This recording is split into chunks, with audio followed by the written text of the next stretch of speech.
This is really one of those projects where you get to completely reform a piece of tech to suit your own needs. You'll figure out that stuff is super simple and also pretty rugged. Like the outer casing is mainly just to protect us from sharp things that are, on the PCB and that kind of stuff.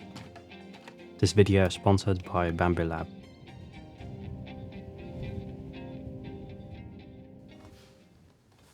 So this project really came about when we finished last week's video, where I built this deskless setup on a chair, just so you could work in a very ergonomic position. And during that project, I thought it'd be really awesome to add an edit pad to this thing, because the current editing situation on the channel is basically, it's not that ergonomic to do. And so I bought the DaVinci Resolve Speed Editor, and I've been editing in DaVinci for the past year now. It's been absolutely amazing. And the recent updates and features really make it a lot more usable for content creation and that kind of stuff. The only issue I face with DaVinci Resolve is that, most of the edit pads are just not customizable at all. And so if you come from, a content creator's perspective where everything has to be super efficient because, you're cranking out videos and you just want to get stuff done as fast as possible, the speed editor doesn't really allow you to do that, even though it's called a speed editor. It's just super slow to work with this thing. And so I want it to be customizable, and I've done this project once before where we took it apart and created a new version of it with some Elgato Stream Decks in there. And that thing has been working out really nicely. It's edited pretty much every single video on the channel over the past year. But as you can see, this thing is absolutely massive, and that's mainly because I wanted to keep the keyboard accessible as well so that we could still use all the DaVinci Resolve, buttons and that kind of stuff. And I can't really take it with me anywhere. Just a quick reminder that if you enjoyed the video at any point, then definitely consider leaving it a like, leaving it a comment, and subscribing to the channel. It goes a really long way. If you'd like access to the designs that I make or any of the 3D scans that I make, I also have a Patreon page, and all of the proceeds that go directly back into the channel. Definitely consider checking that out. What I remember from the previous project is basically that there's this massive chunk of PCB which absolutely needs to be there. Otherwise the rotary encoder doesn't function. It connects into that, and that has the USB-C port on there. What we can do though is flip the entire board over, hide all of the buttons, which is kind of a shame because they do function and they do stuff, and then put the rotary encoder at the top with some macro pads. In terms of those macro pads, I'm using the Stream Decks again, and this is just because I want everything to be very similar to the other one. In that way, if you switch from the desk-mounted editing pad to, the chair-mounted editing pad, everything will be the same. But there are some other reasons you might want to go for Stream Decks, which is that they're very reliable, and I've never actually had them crash before, which is super impressive. They come from a streaming background, so if you have a product that crashes every once in a while for streaming, then that's going to be a really big issue. I've been using these patch panel inputs for a little while now, and those seem to be really reliable. So once we attach like a USB hub to that, everything should be good to go. And before I start the teardown process, I always pre-check this stuff to see if everything is really stable and if it's working properly. And in this case it did. They all connected and it all turned on. The only thing I did realize is that once you plug the USB-C cable in the other way, sometimes it doesn't turn on, and it has a very specific direction that the USB-C cable needs to be plugged in for some reason, so that's kind of weird. But yeah, the teardown is pretty easy. There's 4 screws underneath the rubber pads on the DaVinci Resolve Speed Editor, and then 2 screws in the middle as well. We'll get to those later. So if you've unbolted those, then you might want to take off the wheel as well. And there's this rubber pad around it. You take that off, and then there's this little hole at the side where you can unscrew a little bolt, and that bolt is what holds it in place. After that's a little bit loosened, then you can just pop it off. I think for most people it's a really scary process tearing something down that's, this expensive. One of the first projects I actually did this on though was on a really cheap gaming mouse, which was like 20 euros. And if you want to get into this kind of stuff, then I highly recommend you just do a project like that and then gain the confidence to do it on more expensive stuff as well, because you learn so much from actually tearing stuff down. I actually somewhat forgot that these 2 components were separate from this as well. So the entire device can be, a lot smaller than I had initially planned, which is nice. I still don't like, oh yeah, we have to cut that down. That's why we didn't do that last time. So there's this metallic shell over here, and I didn't want to cut through this metallic plate. But this time around, that's going to be very useful to do anyway. Now, even though it is super easy to do a project like this, especially with this DaVinci Resolve Speed Editor, because it's quite rudimentary in terms of how it's put together. It's like a keyboard, and you still need to focus on it with your attention, and somehow that's very relaxing.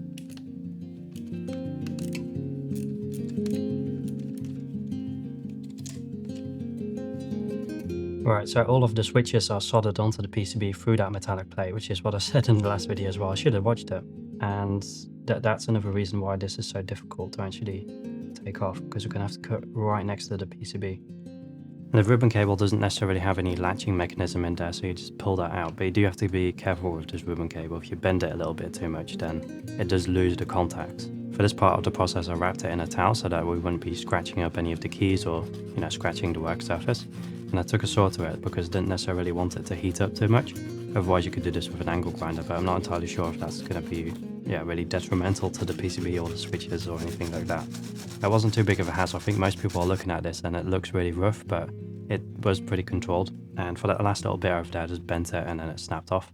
And I took all of these components to the 3D scanner so that we can, properly assess where stuff needs to be placed. Now, 3D scanner is something that makes a project like this super easy because you just import the STL into the CAD software and you can model around it. Now, after I cut this thing in half, I really wanted to check up to see if everything's okay. And I noticed that even if you break one component, then it doesn't necessarily ruin the entire device. So if you take off the little PCB at the top, then the rest of it still functions, which is really quite awesome. The Stream Deck MIDI is super easy to take apart. There's no screws involved whatsoever, so you just snap off the top and then it falls out. I cut the cable in half in this case because it doesn't have a detachable one. Elgato is doing something really awesome with this as well. They're leaning into this aspect of people taking apart Stream Decks to implement them into projects like this. And they've released modules, and I couldn't find them anywhere yet, so that's why I bought the Stream Decks, but I'd really like to get my hands on some of these modules. It's basically exactly what's inside of this Stream Deck, but then without the outer casing, so you don't have to take stuff apart anymore. And you can also download the CAD drawing off of their website, so it's super easy to integrate. In this case, I still used the 3D scanner because I didn't really want to rely on their stuff, but yeah, it's pretty awesome. For 3D scanning all of those remaining components, importing them into the CAD, and coming up with a rough layout, which is mainly based on the design of the previous one, but then, packaged a little bit smaller. I did a little test print on the Bambu Lab A1, and Bambu Lab is also the sponsor of today's video.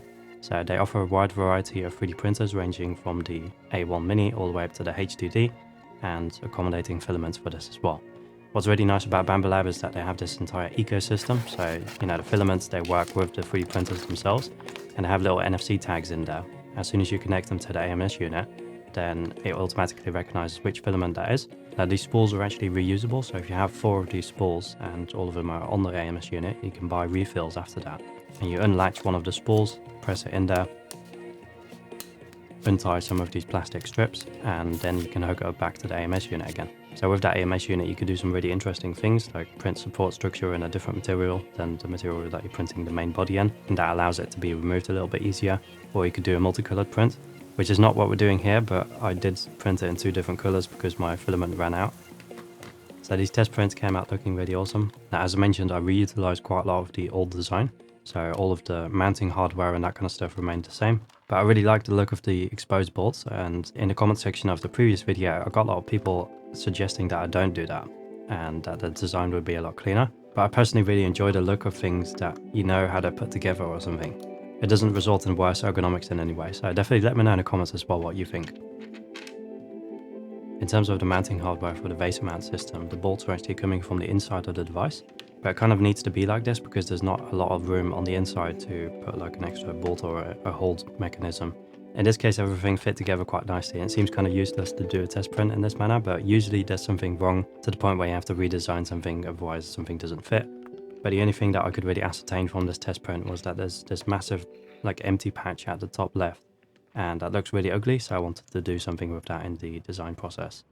The design of the internals pretty much remained exactly the same. The only thing I changed was how we mounted the top plate, and that resulted in some additional pieces being stuck on the outside, which also makes it look a little bit more sci-fi, so that's quite nice.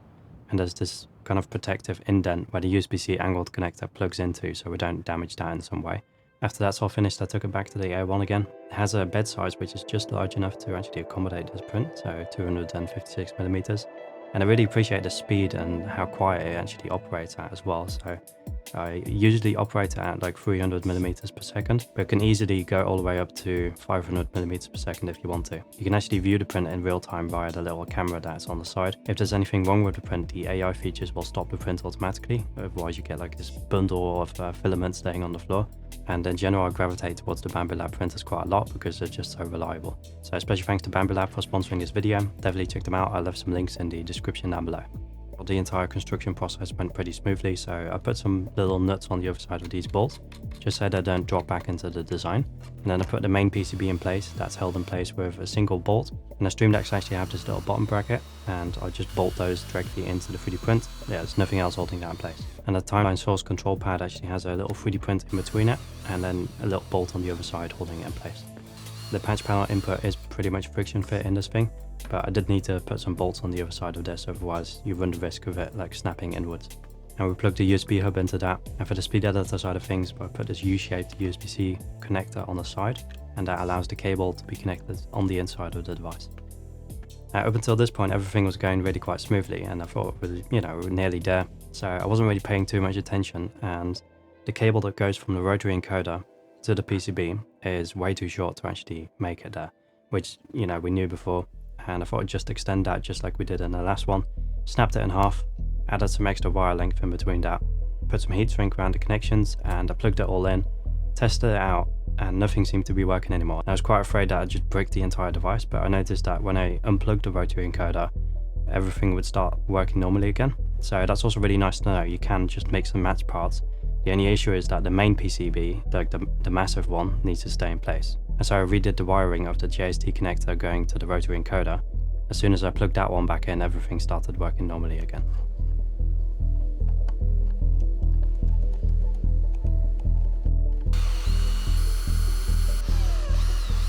There is actually a little bit of friction on the scroll wheel itself, and that doesn't actually matter because the device is going to be tilted on the monitor arm on the chair. That's actually really useful because otherwise you have to hold it in place exactly with your finger, and that's not going to work. And if you don't do that, then it's just going to be rolling all of the time. But in terms of design, I'm super chuffed with how this thing turned out. After that, I mounted it onto the chair setup. Super easy, it's just a base mount connection at the bottom there basically, and bolted it in place. As soon as you start editing with this thing, it's really quite awesome because you can just sit in a 0G mode, kick your legs up onto the desk setup. Your other hand can still access the mouse because your chair is going to be tilted that way. So this is somewhat how I've been using my edit pad up until now. And usually, I come back from a long day of work, I can't really be bothered to sit up straight. So I'm chilling in my chair. My hand can still access the mouse over here, so we can still do stuff. Usually I just throw all of the clips on the timeline over here, and then we can jog through it like so. Underneath my thumb is the Stream Deck Mini, and that is Insert Edit. And then underneath my middle finger on the Stream Deck Mark II is Ripple Delete. And of course, there's also some other stuff that I have set up on the Stream Deck. So, for example, the file structure macro, that's underneath this green button over here. So if we hit that, it automatically creates the file structure that I need to create the videos. In the middle of the Stream Deck Mini, we have speed and duration, so we can just hit that and it pops up the change speed settings, and we can just adjust that really quickly. And then on the Stream Deck Mini again, we have Alt setup. So if we select a clip on the timeline and I hit Alt and then just drag it upwards, we create a copy of that. On the Mark II in the middle over there, which is my ring finger, if we hit that, we change the clip color. I'm quite happy with how this project turned out, and definitely let me know in the comments down below if you would, buy something like this as a mod kit of some sort. I've been thinking of making a smaller version of it as well and just getting rid of that top segment over there because I don't ever use that. That would be really cool if it could be even smaller. If you enjoyed it, maybe check out the chair setup video as well, that will pop up on screen right now.